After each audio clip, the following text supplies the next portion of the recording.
Os primeiros indícios de Paracatu datam da década de 1720, em uma região localizada entre as minas de ouro de Goiás e as margens do rio São Francisco. A vila de Paracatu surge oficialmente no ano de 1744, quando foi comunicada a exploração de suas minas. Embora nos séculos XVIII e XIX o estado de Minas Gerais tenha sofrido decadência econômica nos assuntos relacionados à mineração do ouro, Paracatu contava com a abundância desse metal em seu solo. E por isso, seus habitantes continuaram bateando para extrair ouro no córrego rico até o século XX.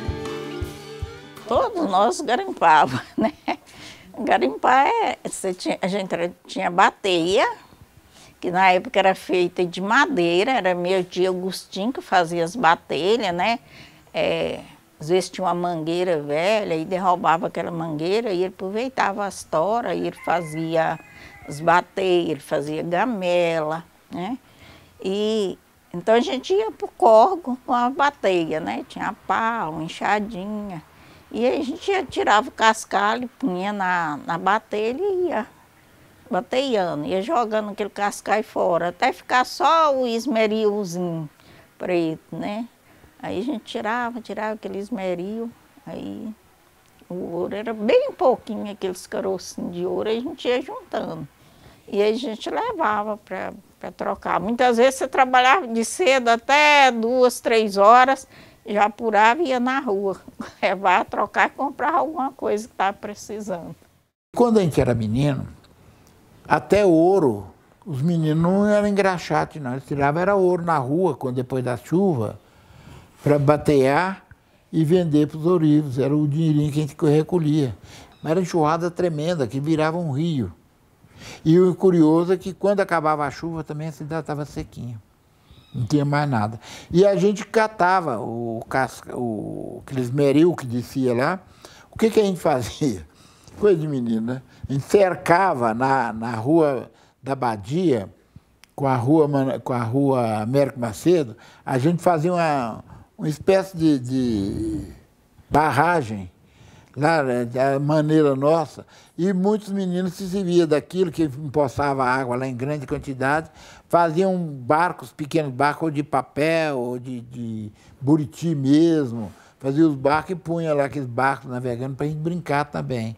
E ali colhia-se o cascalho, aquela coisa, e bateava, cada um tirava, não valia nada não, mas em todos os casos tinha aquele, era bateia, o serviço de bateia que faziam.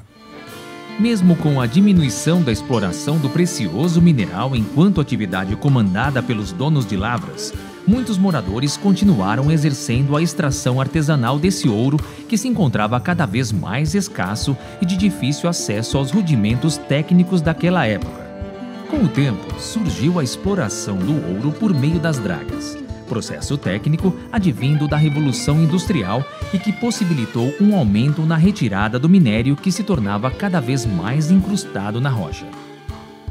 O meu avô, ele era garimpeiro aqui na cidade de Paracatu. Ele tinha, o pessoal chamava de dragas. Então eles compravam os poços os locais que tinha água, tipo lagoa, e ali eles extraíam o ouro, né? Chamava as pessoas, eles vinham quebrando as terras, os cascalhos, e extraíam o ouro. E aí vinha com como é que eu posso falar? Um maquinário que jogava água no cascalho. Então é uns tubão de água e jogava água no barranco. E esse barranco ia desmanchando o cascalho, jogando o cascalho.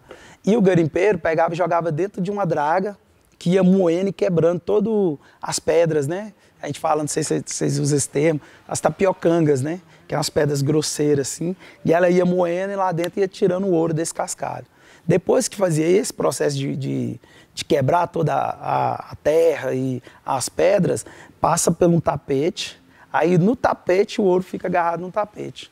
Aí pega-se o tapete, o ouro ainda preto ainda, né, negro, aí aí vai lavando, põe na bateia, vai bateando para tirar como é que eu posso dizer? Para tirar a terra e para ficar só o ouro, fica só o ouro, e aí com a mistura do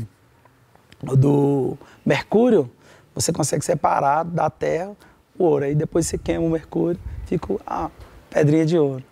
No princípio, né, o tirador de ouro tinha uma bomba, né, que puxava a água e jogava nas paredes da praia, né? E essa vinha, né, assorando, né, o córrego à praia. E com isso eles estragaram muito a praia e usavam muito mercúrio. Era mais problema de poluição e estrago na praia, que acontece até hoje. A praia enlargueceu e diminuiu a quantidade de água. A aplicação técnica das dragas teve sua vida abreviada pelas exigências ambientais, algo que possibilitou o investimento em alternativas que mais se aproximassem dos anseios sociais e políticos das populações e grupos econômicos que passaram a administrar e produzir novos ativos da mineração industrial contemporânea.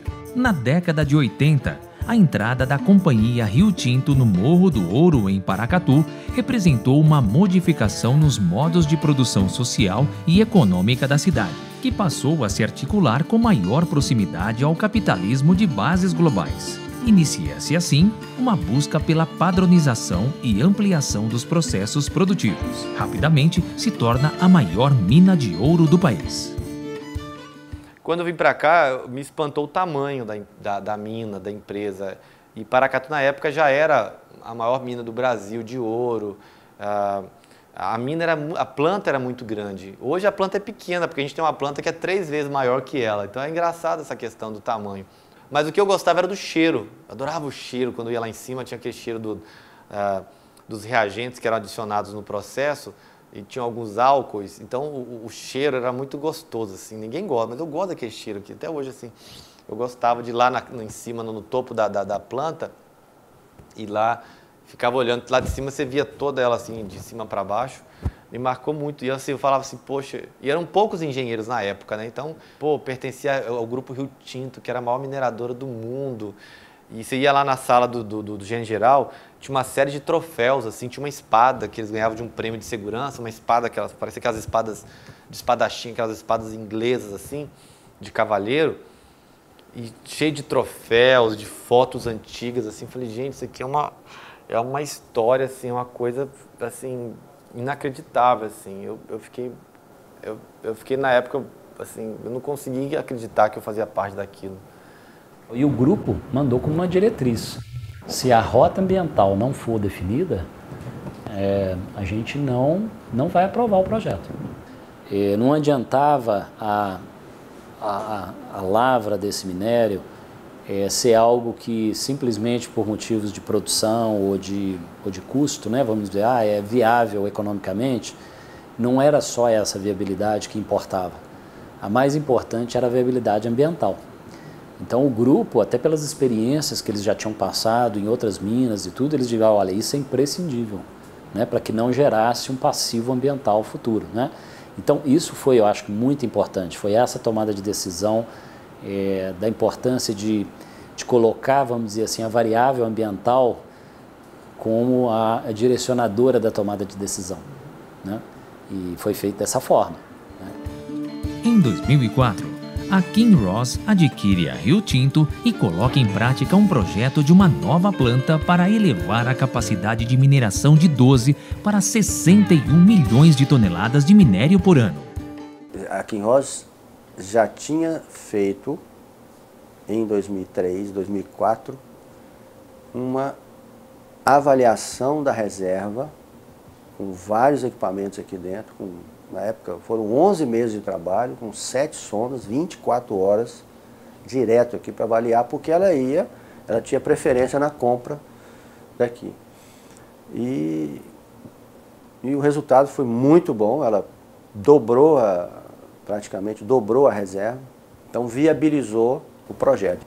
E aí surgiu, em 2005, quando a Kinross aí assumiu mesmo, em 2005, comprou os outros 51%, aí a gente passou a trabalhar fortemente isso aí. E aí começou o projeto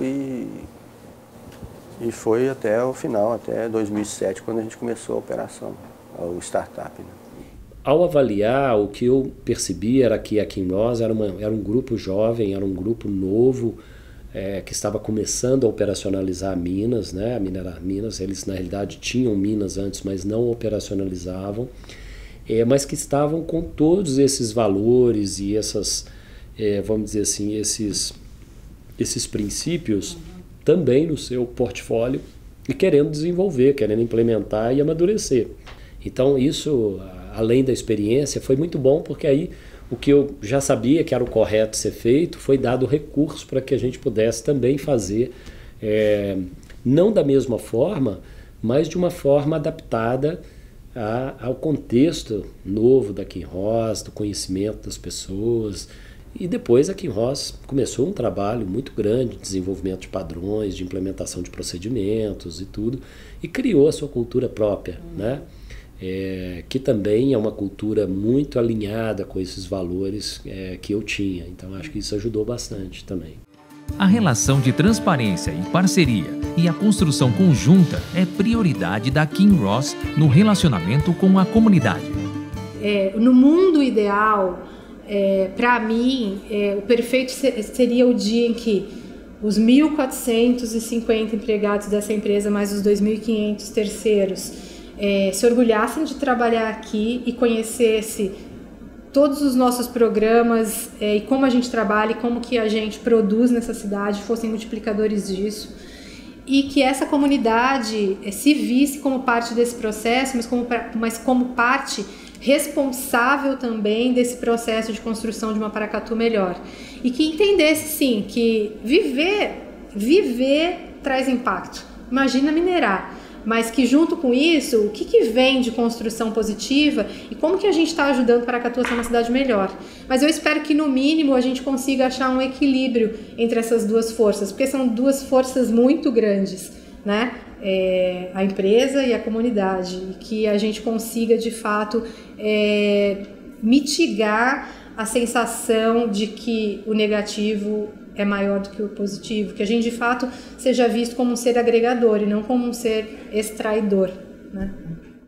Os desafios a gente percebe até quando dialoga com a própria comunidade, porque eles vão trazer isso, né? A forma como eles percebem a mineração e a forma como eles percebem o impacto da nossa atividade no seu dia a dia. Então, o desafio ele está posto e ele é comunicado. A forma de lidar com isso, eu acho que é respeito e empatia. É você ser capaz de se colocar na posição do outro e entender por que a pessoa está expressando aquilo que ela está expressando. Seja uma expressão de apoio, seja uma expressão de protesto ou discordância, e às vezes seja um mix dos dois, né? De pontuar o que elas percebem de pontos positivos e os outros pontos que a gente deveria ter mais atenção, etc. Eu acho que um outro aspecto importante é a questão do indivíduo, né? Uma coisa é você falar para uma multidão, mas às vezes você precisa falar para um indivíduo em particular que está ali falando com você e trazendo os problemas dele. Ouvir é um processo muito rico mesmo, e já ajuda bastante. Às vezes a gente não consegue dar solução para tudo, né? Todas as demandas são trazidas para a gente, mas acho que o processo de ouvir e ter a real intenção de querer ajudar, né? De procurar formas de ajudar, já facilitam muito esse processo e fortalecem a relação. Ocorre que, às vezes, por deficiência do Estado, de forma geral, existe muita carência. E, às vezes, a própria comunidade se volta os olhos para a nossa empresa na busca de apoio, de ajuda.